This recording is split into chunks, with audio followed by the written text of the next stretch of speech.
Well, they haven't turned the mix on. Back at the house, perverted justice is getting ready for the next potential predator. He's also in his 50s. All right, I'm going to hang up. I'll run down and I'll meet you at the door. Dan, an actor Dateline hired, is pretending to be a 13-year-old boy. Okay, he should be making the turn on Westminster and onto High Point. He's been on the phone giving directions to our next visitor. How you doing, Stanley? Doing good? Tough drive?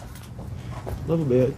He's 54-year-old Stanley Kendall. Using the screen name Stanamac12, he initiates a chat with a decoy posing as a 13-year-old boy.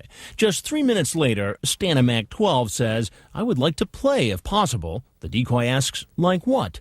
Stanamac describes in graphic and very specific detail what he wants to do with the boy sexually. The decoy acts a bit shocked.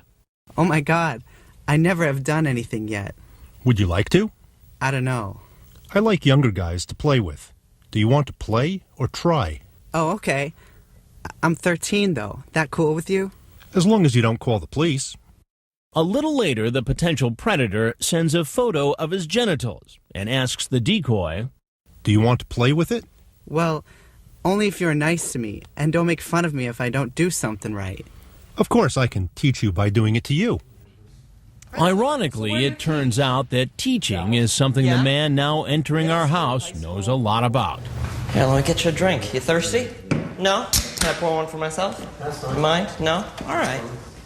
So what do you think we should start with? What are you thinking? I don't know. It's up to you. What was the lesson plan for tonight? I'm sorry. Sorry for what? I thought this was a joke. You thought what was a joke? I should have known better. What did you think it was? Truly a setup. And why would somebody try to do a setup like this? To catch people that shouldn't be talking to teenagers. People like you. Definitely. Well, no, this is the first time I've done this. The first time. With a underage person, yes. While he claims his fantasy of teaching a young boy the sexual ropes was all a joke, what he does for a living is nothing to laugh at. I teach math. And what grade do you teach? 6th, 7th, and 8th grade. 6th, 7th, and 8th grade.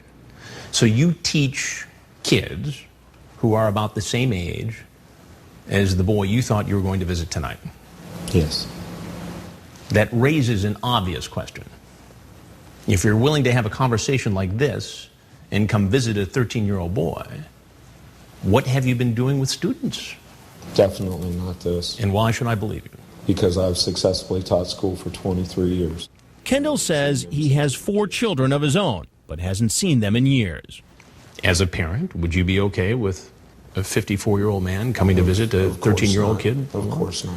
I honestly didn't think he was 13, and I thought about driving away when I saw him at the door. And like so many other men in his predicament, he brings up religion. Probably I was thinking the part of me that's Christian was going to talk him out of it. So what part of the Bible tells you to say all this kind of stuff here in the chat?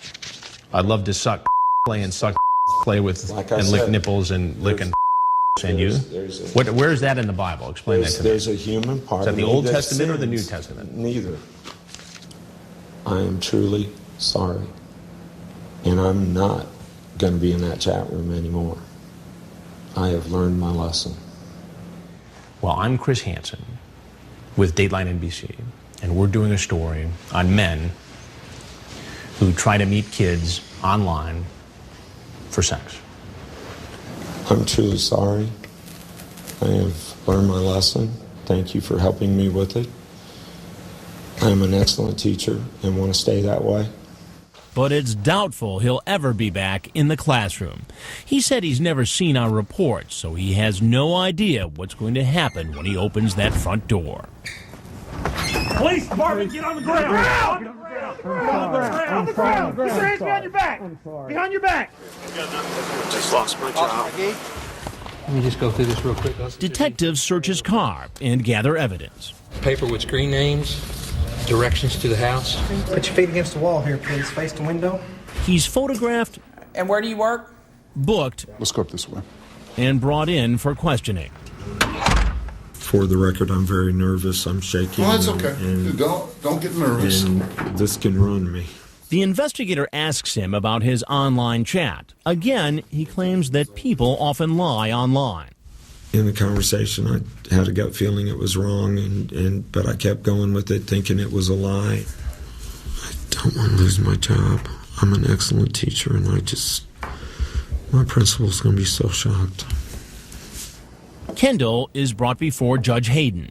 This is a second-degree felony. I've set your bail at $50,000. Chief Myrick immediately contacted the local police department where the teacher works. I felt like my best resource was to contact the school's police department and talk to them and let them take over on that end to ensure that this man could not get close to those students again. In fact, the teacher has been placed on administrative leave.